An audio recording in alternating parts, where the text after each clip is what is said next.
Objectives of teaching ఇంగ్లీష్లో భాగంగా మనం కొంత ఇన్ఫర్మేషన్ని ఎన్సిఎఫ్ 2005 ఏం చెప్పింది అనేటువంటిది ఎగ్జామినేషన్ని దృష్టిలో ఉంచుకొని so poetry, prose, non detail టెక్స్ట్కి సంబంధించినటువంటి రకరకాల ఆబ్జెక్టివ్స్ని డిస్కస్ చేసినాం కదా. వాటిని కొంచెం ఎలాబొరేట్గా నేను మీ ముందు ఉంచేటువంటి ప్రయత్నం చేస్తాను. చూడండి, మనకి లిటరేచర్లో భాగంగా సో ఏమేమి చెప్పుకున్నాం జానర్స్? ఒకటి పోయిట్రీ చెప్పుకున్నాం కదా, రెండవది ప్రోజ్ చెప్పుకున్నాం, సో మూడవది నాన్ డీటెయిల్డ్ టెక్స్ట్ చెప్పుకున్నాం, ఓకేనా. సో ఇవి ఓవరాల్గా. సో కాంపోజిషన్ కూడా చెప్పుకున్నాం. కానీ కాంపోజిషన్ అని అంటే ఏదైనా వినినటువంటి విషయాన్ని, ఎక్స్పీరియన్స్ చేసినటువంటి విషయాన్ని సో ఎక్సర్సైజ్ రూపంలో రైటింగ్ ఎక్సర్సైజ్ పిల్లవాడికి ఇస్తే అదే కాంపోజిషన్ అనమాట. రైట్. ఓవరాల్గా వీటి మీద కాన్సన్ట్రేట్ చేస్తాడు అనేటువంటి అనుమానం ఉంది కాబట్టి వీటిని కొంచెం ఎలాబొరేట్గా డిస్కస్ చేసేటువంటి ప్రయత్నం చేస్తాం. సో యాక్చువల్గా how to teach poetry, how to teach prose, how to teach non detail text అనేటువంటిది మన కొత్త టెక్స్ట్ బుక్స్లో ఇవ్వలే. కానీ సో రేపు మనం టీచర్ అయిన తర్వాత మన యొక్క ఇంగ్లీష్ రీడర్ని మనం హ్యాండిల్ చేస్తున్నటువంటి సందర్భంలో వీటినన్నింటినీ ఎక్స్పీరియన్స్ చేయాల్సినటువంటి అవసరం ఉంది. కాబట్టి వీటి మీద మీకు ప్రీవియస్ నాలెడ్జ్ ఉందా లేదా అని చెక్ చేయడానికైతే ప్రాబబిలిటీ ఉంది కదా. సో కాబట్టి నేను కొంచెం డీటెయిల్డ్గా వీటిని మీ ముందు ఉంచేటువంటి ప్రయత్నం చేస్తాను. సో పోయిట్రీని సో మనకి లోయర్ క్లాసెస్లో ఏమని పిలుస్తారు అంటే రైమ్స్ అని పిలుస్తారు. ఇదే పోయిట్రీకి జింగిల్స్ అనేటువంటి పేరు కూడా ఉంది. సో పోయిట్రీ అనేటువంటి దానిని సో జనరల్గా మనం ఏ పేరుతో పిలవాలి అంటే యాక్షన్ సాంగ్ అనేటువంటి పేరుతో పిలవాలి. యాక్షన్ సాంగ్స్, ఓకేనా. సో ఈ పోయిట్రీకి సంబంధించినటువంటి ఈ టర్మ్ పోయిట్రీ అనేటువంటిది మనం 8th క్లాస్ నుంచి తీసుకోవాలి. సో 8th స్టాండర్డ్ నుంచి. యాక్చువల్గా గతంలో మనం అప్పర్ ప్రైమరీ వరకు వాటిని రైమ్స్ అనేటువంటి పేరుతో, అప్పర్ ప్రైమరీ నుంచి అంటే సెకండరీ లెవెల్కి తీసుకున్నప్పటి నుంచి సీనియర్ లెవెల్కి తీసుకున్నప్పటి నుంచి వాటిని పోయమ్స్ అనేటువంటి పేరుతో పిలుస్తూ ఉండేటువంటి వాళ్ళం. అయితే ఎగ్జాక్ట్గా వాటి మధ్యలో డీవియేషన్ ఒకటి ఉంది. రైమ్స్ అని వేటిననాలి, పోయమ్స్ అని వేటిననాలి. వేటినైతే మన యొక్క ఎంటర్టైన్మెంట్ కోసము రైము రిథము కలిగి యాక్షన్ని మనం ఆపరేట్ చేస్తూ కేవలం ఎంటర్టైన్మెంట్ కోసమే మనం ఉపయోగించుకునేటువంటి యాక్షన్ సాంగ్స్ని రైమ్స్ అని అనాలి. రైమ్స్ మీద ఎటువంటి పరిస్థితుల్లో ప్రశ్నలు అడగడం కానీ, రైమ్ యొక్క సమ్మరీ లేదా సెంట్రల్ ఐడియాని రాయమని చెప్పడం కానీ, రైమ్లో ఏవైనా వర్డ్స్కి మీనింగ్స్ చెప్పడం కానీ ఇవి ఎటువంటి పరిస్థితుల్లో జరగవు. మరి ఇవి ఎక్కడుంటాయో ఆ క్లాస్ వరకు అని అనుకుంటే సరిపోతుంది మనం. సో ఈ క్లాస్ వరకు రైమ్స్ అని, ఇక్కడి నుంచి ఇక్కడి వరకు పోయమ్స్ అనేటువంటి మాట అది పొరపాటు ఎక్స్ప్లెనేషనే అవుతుంది అనమాట. సో అది 2nd క్లాస్కి ఎండ్ అయిపోవచ్చు, 3rd క్లాస్కి ఎండ్ అయిపోవచ్చు. సో కేవలం those are only for entertainment, not for the sake of evaluation or even to assess something over them. So అటువంటి వాటినే మనం రైమ్స్ అని అంటాం.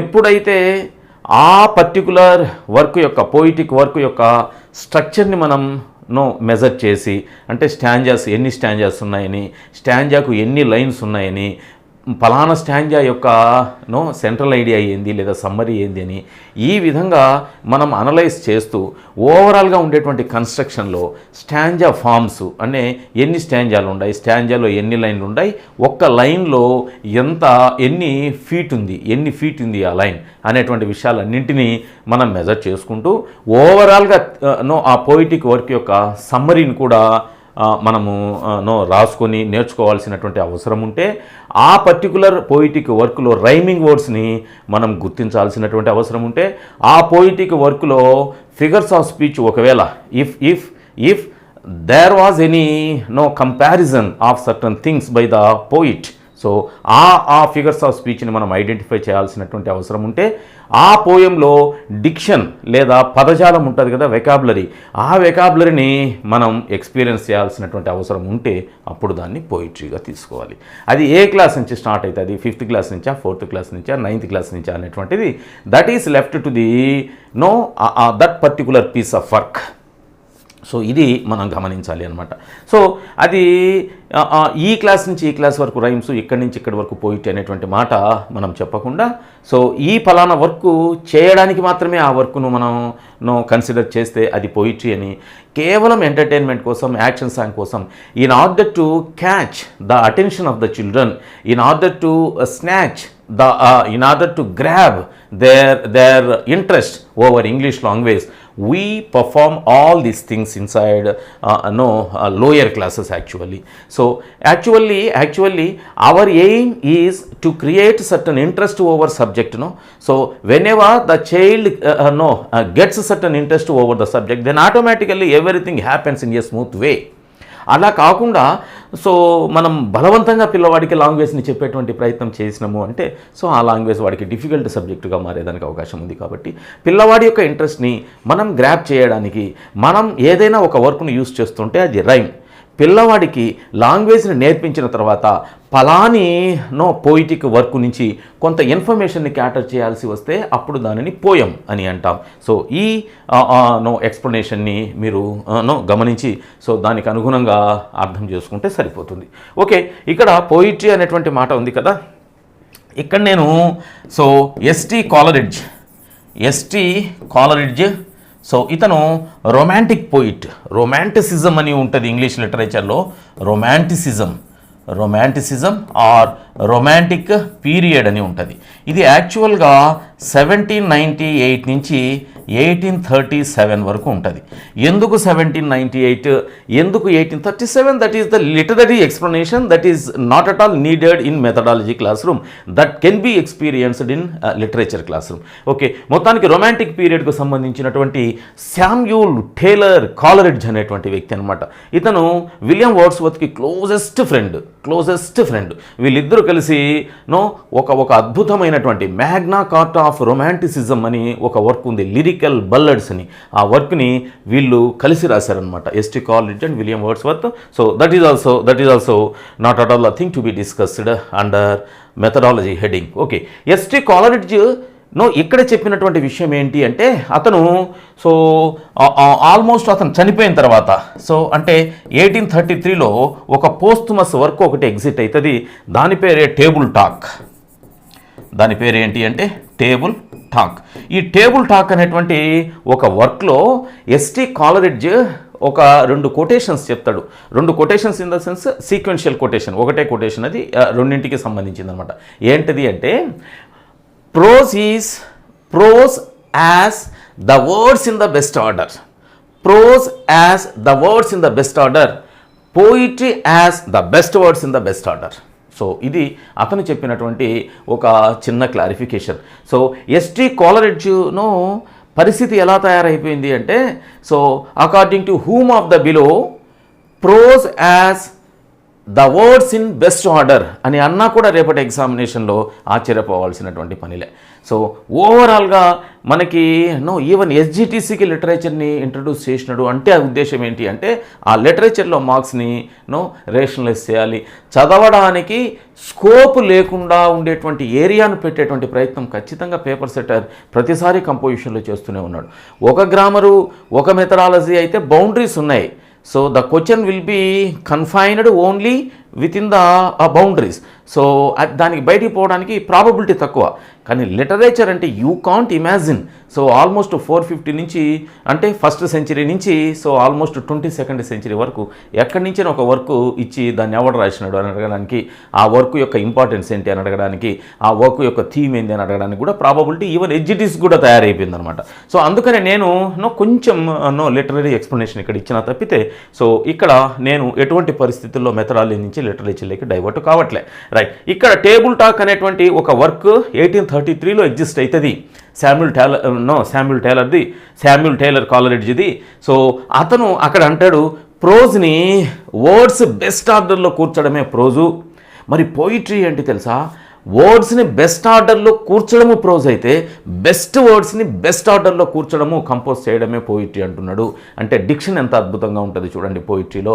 అది కామన్ రైటర్స్కి, ఆర్డినరీ రైటర్స్కి it is not at all possible to write poetry.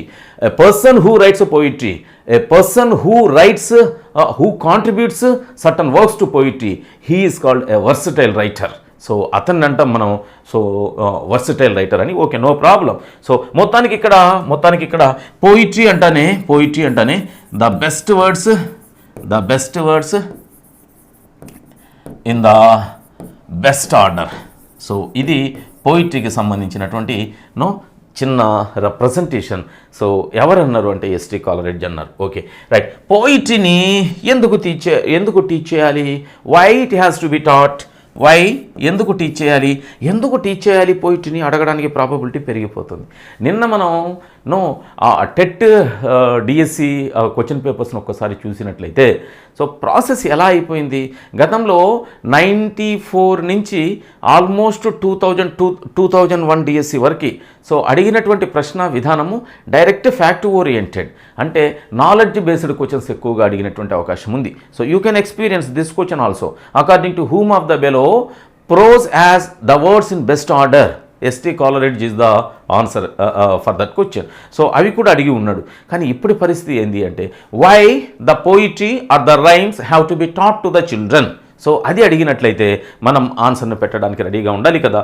అందుకనే కొంచెం ఎలాబొరేటెడ్గా ఈ ఏరియాస్ని డిస్కస్ చేస్తామని నేను ప్రయత్నం చేస్తున్నాను.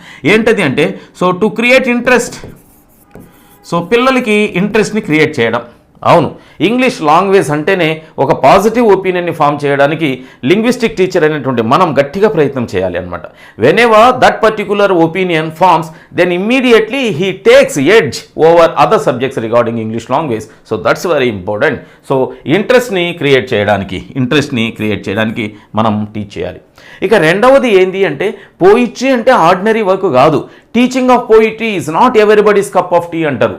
Teaching of poetry, writing of poetry is okay, teaching of poetry is not everybody's cup of tea. It's very difficult task, it is an uphill task అని అంటాం అనమాట. సో చాలా కష్టమైనటువంటి వర్క్ అనమాట ఇది. సో మరి దీన్ని టీచ్ చేసేటప్పుడు టీచర్కి ఖచ్చితంగా లిటరీ బ్యాక్డ్రాప్ ఉండాలి. ఏమైతే అక్కడ పోయం కనబడుతుందో పోయంని అలానే ప్రజెంట్ చేసేటువంటి ప్రయత్నం ఎప్పుడూ చేయకూడదు. సో పోయిట్రీని టీచ్ చేసేటువంటి విధానం ఏంటి తెలుసా? బియాండ్ ద లైన్స్ అనేటువంటి ఒక టెక్నిక్ని తీసుకోవాలి. సో అక్కడ లిటరల్గా ఏమైతే వర్డ్స్ వాటి మీనింగ్స్ ఏవైతే కనపడుతున్నాయో అవి మాత్రమే ఎక్స్ప్లెయిన్ చేయడం టీచర్ యొక్క రెస్పాన్సిబిలిటీ, డ్యూటీ కాదు. పోయిట్రీని హ్యాండిల్ చేస్తున్న సమయంలో దానిని మించి క్రియేటివ్గా మనం చెప్పగలిగేటట్టు ఉండాలి. సో దానిని ఏమంటున్నాం? బియాండ్ ద లైన్స్ అని అంటున్నాం. Okay next. సరే, ఇక్కడ టీచ్ చేసేటువంటి విధానంలో భాగంగా పోయిట్ అతని యొక్క ఎక్స్ట్రాడినరీ కాంట్రిబ్యూషన్ని లేదా స్టైల్ని మనం తప్పనిసరిగా పిల్లలకి చెప్పేటట్టు ఉండాలి. పోయిట్ కానీ పోయిటెస్ కానీ రాసి ఉంటారు కదా. సో పోయం రాసినటువంటి వాళ్ళని పోయిట్ లేదా పోయిటెస్ అంటాం కదా. పోయిట్ లేదా పోయిటెస్కు సంబంధించినటువంటి బ్యాక్డ్రాప్ ఇన్ఫర్మేషన్ కూడా మనకు తెలిసి ఉండాలి. ఫర్ ఎగ్జాంపుల్ విలియం వర్డ్స్వర్త్ని నేను తీసుకుంటా. విలియం వర్డ్స్వర్త్ అనేటువంటి ఒక పోయిట్, ఆ పోయిట్ రాశాడు అంటే తప్పనిసరిగా అతని కాంట్రిబ్యూషన్స్ సో ఏ అంశాలపైన ఉంటాయి అని అంటే ఒకటి నేచర్ మీద ఉంటుంది. ఓకే, అతని మేజర్ ఏరియాస్ నేచర్ మీద. అతను ప్లంటీ ఆఫ్ వర్క్స్ రాసి ఉన్నాడు. పోయమ్స్ రాసినాడు, సో అండ్ దెన్ ఎస్సేస్ రాసినాడు. సో చాలా ఎపిక్ లాంటి వర్క్స్ను కూడా అతను కంపోజ్ చేసి ఉన్నాడు. అయితే ఓవరాల్గా అతని యొక్క పోయిట్రీని మీరు చూసినట్లయితే నేచర్ మీద అతను ఎక్కువగా రాసి ఉంటాడు అన్నమాట. ఇప్పుడు ఫర్ ఎగ్జాంపుల్ డెఫోడిల్స్ అని ఇంటర్మీడియట్ వాళ్ళకు పెట్టినటువంటి పోయం, సో నేచర్ మీద అద్భుతమైనటువంటి పోయిటిక్ పీస్ అది. ఓకే, సరే, మొత్తానికి నేచర్ తర్వాత అతను స్మాల్ చిల్డ్రన్ మీద తీసుకుంటాడు అనమాట. A slumber did my spirit seal అనేటువంటి ఒక వర్క్ని స్కూల్ అసిస్టెంట్ ఇంగ్లీష్ వాళ్ళకి పెట్టి ఉన్నాడు. అయితే ఏ స్లంబర్ డిడ్ మై స్పిరిట్ అనేటువంటిది ఏ పోయం తెలుసా? అది లూసీ గ్రే అనేటువంటి ఒక పాప మీద ఒక 5 పోయమ్స్ రాస్తాడనమాట. లూసీ గ్రే అనేటువంటి పోయం ఆ పాప మీద 5 పోయమ్స్ రాస్తాడు. అందులో a slumber did my spirit seal. యాక్చువల్గా లూసీ గ్రేని తన చెల్లెలు అనుకుంటాడు విలియం వర్డ్స్వర్త్. సో తన చెల్లెలు తనకు ఎంత అఫెక్షనేట్గా ఉంటుంది, ఎంత కార్డియల్ రిలేషన్షిప్ ఉంది మా మధ్యలో అని చెప్పడం కోసం ఆ లూసీ గ్రే అనేటువంటి క్యారెక్టర్ని చిన్న పాప మనస్తత్వం నా చెల్లెలు అనేటువంటి ఒక చిన్న ఐడియాని మనకు రిప్రజెంట్ చేయడం కోసం సో ఆ లూసీ గ్రే పోయమ్స్ రాస్తాడు. అంటే చిన్న పిల్లల మీద పోయమ్స్ రాస్తాడు రెండవది. ఇక మూడవది కామన్ మ్యాన్, లే మ్యాన్. ఎటువంటి పరిస్థితుల్లో అరిస్టోక్రాటిక్ పీపుల్ గురించి రాయడు.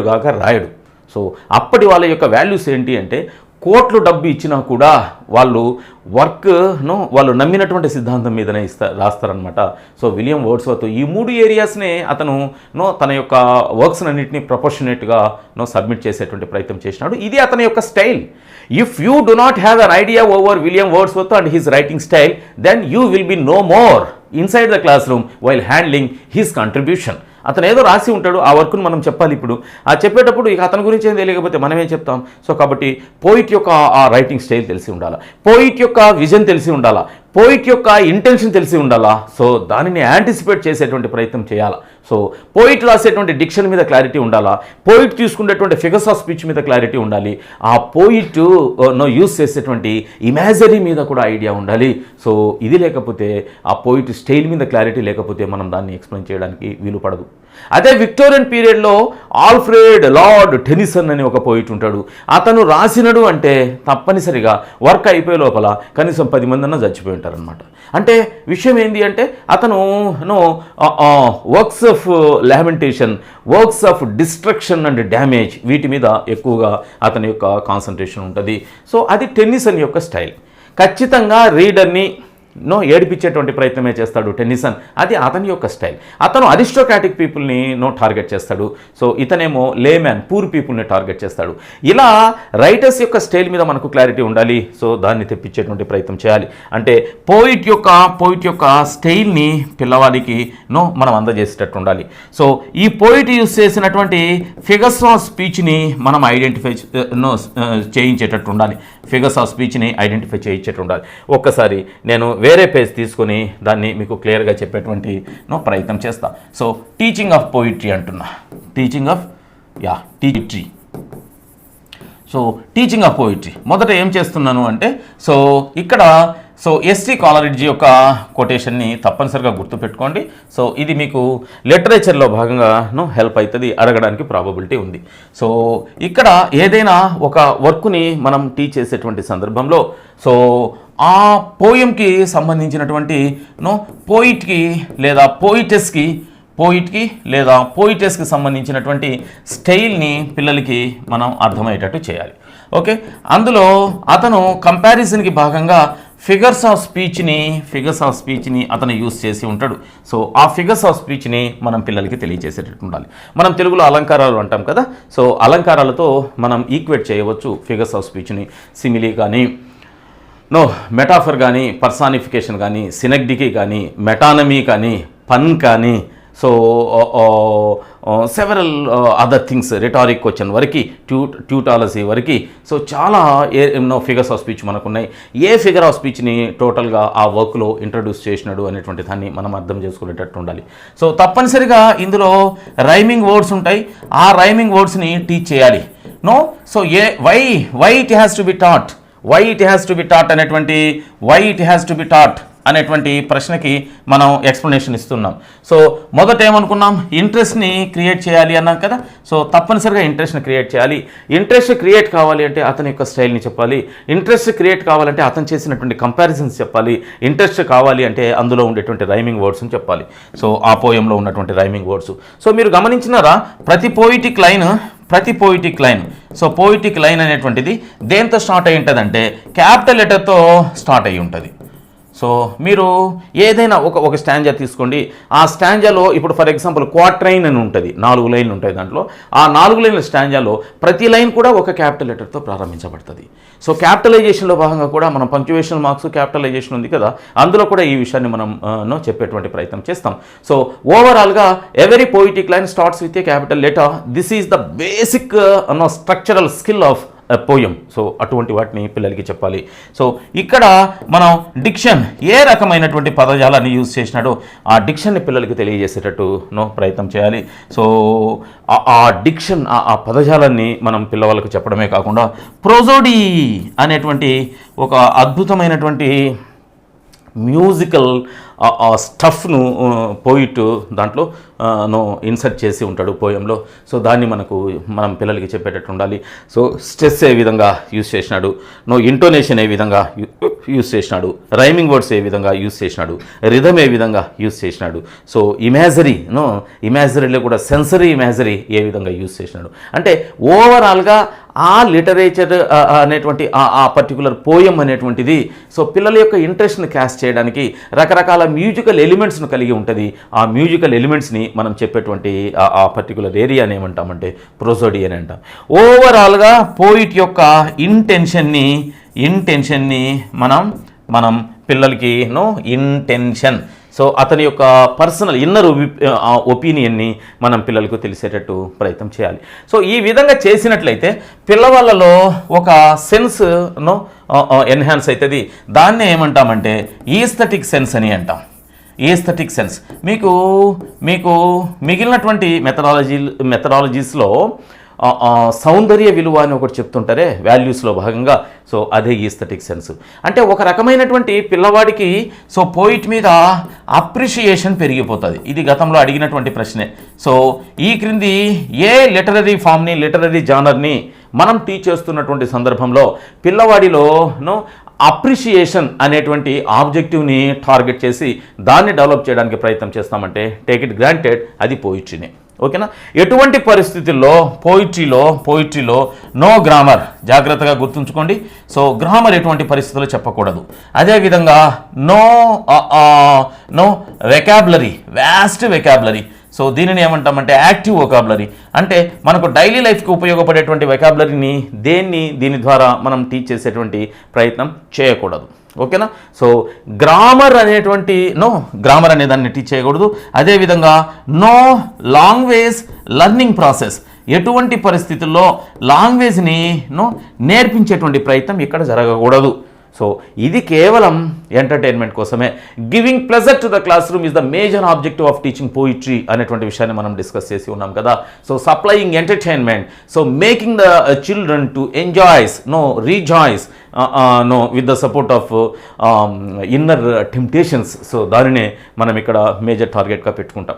మరో ముఖ్యమైనటువంటి విషయం ఏంటి తెలుసా? ఎటువంటి పరిస్థితుల్లో మనం పోయంని టీచ్ చేసేటప్పుడు it should be taught by asking the children to open their English readers. English రీడర్స్ని ఓపెన్ చేయండి, పేజ్ నెంబర్ 35, అందులో ఇప్పుడు ఒక పోయం ఉంది, నేను దాన్ని మీకు టీచ్ చేసే ప్రయత్నం చేస్తా. Non sense. ఇట్లా ఎప్పటికీ చెప్పకూడదు అనమాట. పోయం అనేటువంటి దాన్ని టీచ్ చేసేటప్పుడు సో రెండు మార్గాలు ఉన్నాయి. నెంబర్ 1, దానిని ఆల్రెడీ బోర్డు మీద రాసుకొని ఉండాలి. నెంబర్ 2, బోర్డు మీద రాయడం టైం కన్సంప్షన్ ఎక్కువ ఉంటుంది అనేటువంటి ఒక చిన్న ఐడియా మీకుంటే సో దానిని చార్టులో రాసుకొని రావాలి. సో బోర్డు మీద కానీ లేదా చార్ట్ మీద కానీ సో ఈ విధంగా రాసి మాత్రమే పోయంని చెప్పాలి. సో చాలామంది మన టీచర్ ఫ్రెండ్స్ అంతా కూడా సో దాన్ని ఓపెన్ చేసి చెప్పేటువంటి ప్రయత్నం చేస్తున్నారు. అలా చేసినారు అంటే దాని యొక్క ఎసెన్స్ని పిల్లవాడు ఎప్పటికీ ఐడెంటిఫై చేయలేడు. సో ఇది ఓవరాల్గా పోయిట్రీని టీచ్ చేసేటువంటి ఒక చిన్న విధానం. Okay, so teaching of poetry దేనికోసము అంటే in order to make the children to appreciate the work, in order to make the children to appreciate the duty of the poet, in order to make the children to appreciate the contribution of the poet, in order to make the children to appreciate the abilities of the contributor.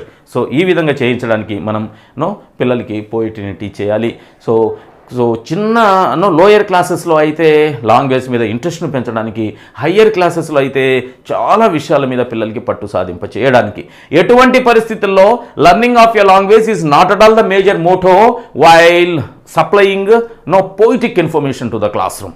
Your major goal is you have to make the children to rejoice with the support of your submissions, and in the form of reflections they have to appreciate everything what you submitted. So ఇది మనకు మేజర్గా చేయవలసినటువంటి పని.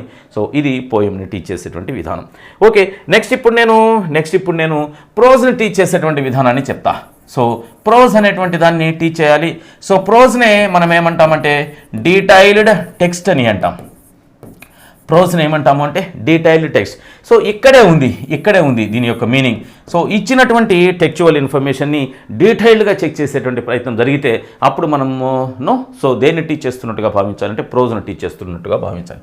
చూడండి, so ప్రధానంగా ప్రోజ్ని teach చేసేటప్పుడు మన యొక్క ఆబ్జెక్టివ్ ఏంటి అంటే ఇంటెన్సివ్ స్టడీ అంటే సో ఏదైతే ప్రింట్ మ్యాటర్లో ఉండేటువంటి ప్రతి విషయాన్ని జాగ్రత్తగా పిల్లలకి నేర్పించడానికి ప్రయత్నం చేయాలి. ఇక్కడనే మనం పిల్లలకి సో మ్యాక్సిమం వొకాబులరీని సప్లై చేసేటువంటి ప్రయత్నం చేస్తాం.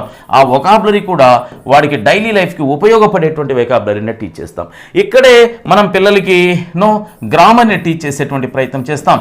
సో గ్రామర్, సో ఓవరాల్గా ఆర్టికల్స్ నుంచి ఎక్స్క్లమేటరీ సెంటెన్సెస్ దాకా టోటల్గా whatever the grammar is within English language can be representated according to the content developers thoughts ideology. Content developer మొత్తం గ్రామర్ అంతా ఒకే యూనిట్లో చెప్పమని చెప్పాడు. సో ఇక్కడ మాత్రం ఆర్టికల్స్ చెప్పండి, ఆర్టికల్స్లో కూడా ఇండెఫినెట్ ఆర్టికల్స్ చెప్పండి, ఇండెఫినెట్ ఆర్టికల్స్లో కూడా ఏ యొక్క యూసేజ్ని మాత్రమే చెప్పండి అని ఒక యూనిట్లో, ఇంకొక యూనిట్లో యాన్ యొక్క యూసేజ్, ఇంకొక యూనిట్లో ఇండెఫినెట్ ఆర్టికల్స్ యొక్క ఒమిషన్, ఇంకొక యూనిట్లో డెఫినెట్ ఆర్టికల్ యొక్క యూసేజ్, ఇంకొక యూనిట్లో డెఫినెట్ ఆర్టికల్స్ యొక్క ఒమిషన్. సో ఇవి చెప్పడానికి ఛాన్సెస్ ఉంది. సో కాబట్టి సో అతని యొక్క ఐడియాలజీని బేస్ చేసుకునే మనం గ్రామర్ని కూడా టీచ్ చేస్తాం. సో ఇక్కడనే you have to make the child to become a good listener. Yeah, the major assignment of the linguistic teacher inside the classroom is you have to make your buddies, make your dependents, make your small children to become good listeners. Whenever a human being becomes a good listener, then automatically everything happens in a right way. So లాంగ్వేజ్ని నేర్చుకోవడం అనేటువంటిది లిజనింగ్తోనే start అవుతుందని Harold E Palmer అనేటువంటి linguist చెప్పినాడు కదా. So అతని యొక్క ఐడియాలజీని బేస్ చేసుకుని లిజనింగ్ అనేటువంటిది ఒక గేట్వే, ఒక ఎంట్రన్స్ లాంగ్వేజ్ నేర్చుకోవడానికి. If there is no listening happens, then almost nothing happens with the student in terms of language learning process అనేటువంటి విషయాన్ని మీరు జాగ్రత్తగా గమనించాలి. సో కాబట్టి మంచి లిజనర్ను చేయాలి, మంచి లిజనర్ను చేయాలి. సో లిజనర్ యొక్క అల్టిమేట్ గోల్ ఏంటి అంటే కాంప్రహెన్షన్, అర్థం చేసుకోవడానికి ప్రయత్నం చేయాలి. అర్థం చేసుకోవాలి అంటే మన ఫేషియల్ ఎక్స్ప్రెషన్స్ దగ్గర నుంచి, మన బాడీ పార్ట్ మూమెంట్స్ దగ్గర నుంచి, మనం యూజ్ చేసే వర్డ్స్ దగ్గర నుంచి, ఆ వర్డ్స్ యొక్క ప్రొడక్షన్ ఆఫ్ సౌండ్స్ దగ్గర నుంచి, ఆ వర్డ్స్కి అప్లై చేసే స్ట్రెస్ దగ్గర నుంచి, ఆ వర్డ్స్కి అప్లై చేసే ఇంటోనేషన్ దగ్గర నుంచి, ఆ వర్డ్స్ని పిల్లవాళ్ళకి సప్లై చేయడానికి మనం పెట్టే ఫేషియల్ ఎక్స్ప్రెషన్స్ దగ్గర నుంచి everything is very very neatly equipped within us or else nothing will cater. So అలా కాకుండా ఏదో మనం ఒక రకమైనటువంటి ఫేస్ పెట్టి సో పిల్లలకి లాంగ్వేజ్ని ప్రొవైడ్ చేద్దాము అని అనుకుంటే అది పొరపాటే అవుతుంది. సో చాలా యాక్టివ్గా ఉండాలి, అప్పుడు మాత్రమే పిల్లలకి అర్థమవుతుంది అనేటువంటి విషయాన్ని మనం గమనించాలి. ఇక మరో ఆబ్జెక్టివ్ ఏంటి అంటే you have to enable the child to become a good speaker. Whenever you provides ample opportunities to listen, then automatically speaking will be equipped within his linguistic behavior. So వాడు మంచి స్పీకర్ అవుతాడు. So వాడు మంచి ప్రొనౌన్సియేషన్తో వర్డ్స్ని pronounce చేస్తాడు. వాడు pronounce చేసేటప్పుడు వాడి యొక్క ఫేషియల్ ఎక్స్ప్రెషన్స్ కానీ, వాడి యొక్క బాడీ పార్ట్స్ మూమెంట్స్ కానీ అకార్డింగ్ టు ద రిప్రజెంటేషన్గా మారిపోతాయి వాడికి. సో వాడు లిజనర్ని దృష్టిలో ఉంచుకొని లిజనర్కి అర్థం కావడానికి ఒకే ఒక త్రోలో టోటల్గా లాంగ్వేజ్ని చెప్పడానికి ప్రయత్నం చేయవచ్చు, అంతే కదా. సో చెప్పాలనుకున్నటువంటి విషయాన్ని 2-3 సార్లు చెప్తున్నాడు అంటే అతను మంచి స్పీకర్ కాదు. చెప్పాలనుకున్న విషయాన్ని ఎగ్జాక్ట్గా ఒకే త్రోలో చెప్పదలుచుకున్న వాళ్ళకి చెప్పినట్టు అంటే అతనే మంచి స్పీకర్. ఆ ఆరేషనల్ స్కిల్స్ని పెంచడానికి మనం ప్రయత్నం చేయాలి. సో పిల్లవాడిని ఖచ్చితంగా మంచి స్పీకర్ని చేసేటువంటి ప్రయత్నం చేయాలి. సో స్పీకర్ని చేస్తే స్పీకర్ అనేటువంటిది దేనికి సంబంధించింది అంటే ప్రొనౌన్సియేషన్కి సంబంధించినటువంటిది. సో స్పీకింగ్ అనేటువంటిది ఓవరాల్గా లిజనర్ ఓరియంటెడ్ అనేటువంటి విషయం మనకు ఐడియా ఉంది. సో స్పీకింగ్ అనేటువంటిది ప్రొడక్షన్ ఆఫ్ సౌండ్ దగ్గర నుంచి, application of stress, application of intonation దగ్గర నుంచి, మధ్యలో పాజెస్ ఇవ్వడం దగ్గర నుంచి, సో మన యొక్క ఫ్లూయెన్సీకి సంబంధించి everything has to be submitted in order to make the child to become a good speaker. So ఆ విధంగా చేయడానికి కూడా మనం ప్రయత్నం చేయాలి. సో ఎప్పుడు కూడా లిజనింగ్, స్పీకింగ్ రెండింటి మీదనే మన లైఫ్ ఆధారపడి ఉండదు. ఫర్దర్గా రేపు ఉదయాన్నే ఏదైనా ఒక విషయాన్ని చదవాల్సిన అవసరం ఉండవచ్చు, ఏదైనా ఒక విషయాన్ని రాయాల్సినటువంటి అవసరం కూడా ఉండవచ్చు. సో వాడిని గుడ్ రీడర్గా మనం తయారు చేయాలి. గుడ్ రీడర్గా తయారు చేసేటప్పుడు క్లియర్ ప్రొనౌన్సియేషన్తో, అక్కడ ఉన్నటువంటి పంక్చువేషన్ మార్క్స్తో, అక్కడ ఉన్నటువంటి గ్రాఫికల్ డిజైనర్తో, అక్కడ ఉండేటువంటి ప్రింటింగ్ రిప్రజెంటేషన్స్తో మనం ఆపరేట్ చేసేటువంటి ప్రయత్నం చేయాలి. సో ఇక్కడ ముఖ్యంగా మనం గ్రాఫిక్ డిజైనర్స్ మీద పిల్లవాడికి మనం క్లారిటీ ఇచ్చేటువంటి ప్రయత్నం చేయాలి. So what are graphic designers అని అంటే సో రకరకాల అంశాలు, కామా దగ్గర నుంచి, ఇన్వర్టెడ్ కామాస్ దగ్గర నుంచి, అండ్ దెన్ క్వశ్చన్ మార్క్ దగ్గర నుంచి, అవన్నీ గ్రాఫిక్ డిజైనర్సే అవి. యాక్చువల్గా పంక్చువేషన్ మార్క్స్గా మనం చెబుతున్నప్పటికీ గ్రాఫిక్ డిజైనర్స్. మీరు గమనించినారో లేదో, గ్రాఫిక్ డిజైనర్స్ వేరు, క్యాపిటలైజేషన్ వేరు. అందుకని మీ యొక్క గ్రామర్ సిలబస్లో పంక్చువేషన్ మార్క్స్ అని ఒకటిచ్చి, యాక్చువల్గా మన టీచర్ ఫ్రెండ్స్ అంతా ఏం చేస్తుంటారంటే పంక్చువేషన్ మార్క్స్లోనే యూసేజ్ ఆఫ్ క్యాపిటల్ లెటర్స్ కూడా చెప్పేస్తుంటారు. కానీ గ్రాఫిక్ డిజైనర్స్ అనాలి, క్యాపిటల్ లెటర్స్ యూసేజ్ను పక్కన పెట్టేస్తే మిగిలినటువంటి పంక్చువేషన్ మార్క్స్ని. అందుకనే క్యాపిటలైజేషన్, పంక్చువేషన్ మార్క్స్ అని 2 చెప్పారు. చెప్పి ఉన్నాడనమాట. So comma, full stop, inverted commas, hyphen, colon, semicolon, question mark, exclamatory mark, all these are graphical designers. According to them our reading process has to be operated. So దురదృష్టం ఏంటి అంటే మనము స్టూడెంట్గా ఉండేటప్పుడు మన లాంగ్వేజ్ టీచర్స్ ఈ విషయాన్ని సరిగా చెప్పలే. పంక్చువేషన్ మార్క్స్ మీద పట్టు లేకపోతే రీడింగ్ స్టైల్ రాదు, రీడింగ్ను చదివేటువంటి విధానం తెలియదు. సో కాబట్టి పిల్లవాళ్ళకి తప్పనిసరిగా గ్రాఫిక్ డిజైనర్స్ మీద మనం పట్టు సాధింప చేయాలి. And then whenever the situation demands our children have to write the inner opinions, write the inner language intelligibly. మన యొక్క రీడర్కి అర్థమయ్యేటట్టు రాయాల్సి ఉంటుంది అనమాట. సో ఈ రైటర్ మంచి రైటర్గా పిల్లవాడిని తయారు చేసేటువంటి సీక్వెన్స్లో భాగంగా ఇంటెలిజిబిలిటీ అనేటువంటి ఒక చిన్న టర్మ్ని నేను ఇక్కడ పెడుతున్నా. సో ఇంటెలిజిబిలిటీ అనేటువంటి ఒక చిన్న అంశాన్ని మనం చెప్తున్నాం. సో ఇది ఎవ్రీథింగ్, స్పేస్ ఇవ్వడం కానీ, సైజ్ ఇవ్వడం కానీ, so uniformity in all font size కానీ, సో పంక్చువేషన్ మార్క్స్ని ఎక్విప్ చేయడం కానీ. సో అంటే అక్కడ రీడింగ్లో పంక్చువేషన్ మార్క్స్ చూసి ఆపరేట్ చేస్తాం, ఇక్కడ పంక్చువేషన్ మార్క్స్ని సో పిల్లవాడే రిప్రజెంట్ చేసేటువంటి ప్రయత్నం చేయడం కానీ, సో క్యాపిటలైజేషన్ కానీ, ఇవంతా కూడా రైటింగ్లోకి వస్తాయి. అన్నింటికీ మించి మంచి హ్యాండ్ రైటింగ్ ఉండాలి. ఆ మంచి హ్యాండ్ రైటింగ్ ఉండాలంటే 4 లైన్డ్ ట్రాన్స్క్రిప్షనల్ ఎక్సర్సైజెస్ని మనం తీసుకోవాలి. కాపీ రైటింగ్లో బాగా 4 లైన్డ్ ఉండాలి. సో స్ట్రోక్స్ ఎట్లా ఉండాలి, స్లాండ్స్ ఎట్లా ఉండాలి, సో వీటన్నింటినీ మనం పిల్లలకి నీట్గా చెప్తే. 1983లో రైమ్స్ అనేటువంటి ఒక లింగ్విస్ట్, 1983లో రైమ్స్ అనేటువంటి ఒక లింగ్విస్టు ఓవరాల్గా హౌ టు రైట్ అనేటువంటి దాని మీద ఒక పెద్ద ఎక్సర్సైజ్ చేసినాడు అనమాట. ఆ ఎక్సర్సైజ్లో ఉండేటువంటి కొన్ని అంశాలన్నింటినీ మనం రైటింగ్లో భాగంగా నేను చెప్తా. సో ప్రస్తుతానికైతే సో మంచి రైటర్ని ఒక్కసారి మీరు గమనించండి. సో ఇక్కడ మీరు ఓవరాల్గా ఏం చెప్పొచ్చు అంటే LSRW, లిజనింగ్, స్పీకింగ్, రీడింగ్, ఈ 4 రైటింగ్, ఈ 4 స్కిల్స్ని పెంచడమే ఎక్కడ ప్రోజ్ని టీచ్ చేస్తున్నప్పుడు టీచర్కు ఉండవలసినటువంటి ఒక లక్షణం. లాంగ్వేజ్ మీద ఇంట్రెస్ట్ను పెంచడం పోయిటరీ బాధ్యత అయితే, ఆ పెంచినటువంటి ఇంట్రెస్ట్ను కొనసాగించడం ప్రోజ్ యొక్క బాధ్యత. కొనసాగిస్తూ మరింత నాలెడ్జ్ఫుల్గా వాడిని తయారు చేయడం, పిల్లవాడిని తయారు చేయడం మన ముందు ఉండేటువంటి బాధ్యత. ఇవి మేజర్గా ప్రోజ్కు సంబంధించి మనం కంపోజ్ చేసినటువంటి సో ఆబ్జెక్టివ్స్గా భావిస్తాం. ఇక నాన్ డీటెయిల్డ్ టెక్స్ట్, నాన్